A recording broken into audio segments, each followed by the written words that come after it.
you're one of the newest members of the AOAP Board of Directors, right? And one of your, obviously, drowning prevention is a big one.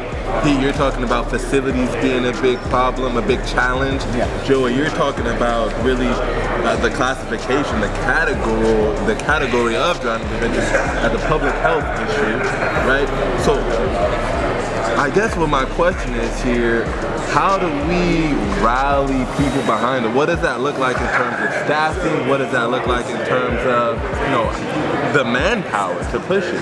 What are your thoughts on that? Well, I know, I don't know about you guys, but in Canada, especially during COVID, staffing's an issue. There's not enough team members to hire, people to hire to deliver these services. And if we can't staff our pools with people that can deliver swimming lessons, is that a challenge?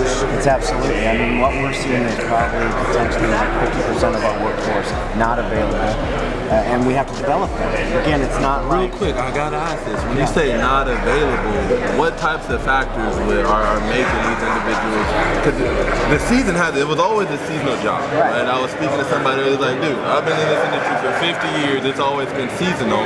Obviously, we can say COVID is massive, but how does that break down in layman's terms to what we're experiencing now? Yeah, I think one of the challenges, if I'm hiring at a fast food restaurant, my pool of potential people is huge. We need people certified, right? And we need more of a unique set of skills to respond to emergencies, to teach the swimming lessons. So I think they're out there, but we just got to feed them into our Learn to Swim lessons so that they can become certified for us to hire. But then also retention is tough too, right? So people are moving on to university and other jobs, and again, people don't see this as a career. Society thinks that, oh, you're a lifeguard. Whereas if people see it as serving the community more, then maybe we'll have people. It's how we position what we do. We need to build that retention, I think, a little bit.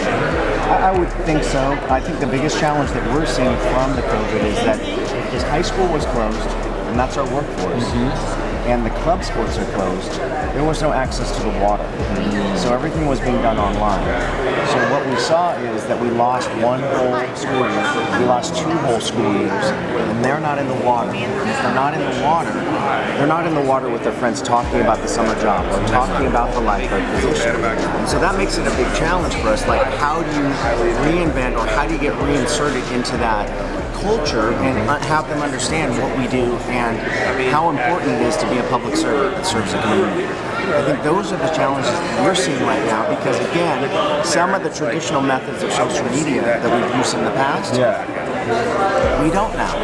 I'm not a TikTok person, but yet if you think about it and you look at the numbers, the people that we're hiring on TikTok, see, I'm going to be terrible at this, Snapchat, and Instagram. But yet when you look at the professionals here, you'll see them advertising for jobs on Facebook, and it's just not the platform they use. Unless you're targeting the parents. Right. We used to target directly on Facebook, but now I just was talking with my comms team saying we need to target moms of a certain age so that they can hopefully influence their kids that this is a good summer job opportunity. To a certain extent with that, something that I've been thinking about is when we're targeting parents and parents are asking their kids if they want to be lifeguards, it sounds like it's their mom's idea. They think it's, oh, I don't want to do that. Not cool. It's my mom's idea. Absolutely not. So how do we get it into the hands of the 15-year-olds and make lifeguarding that cool job again and getting on TikTok and getting on some of those social medias and because even Instagram pages that are city Instagram pages, 15-year-olds aren't following those realistically.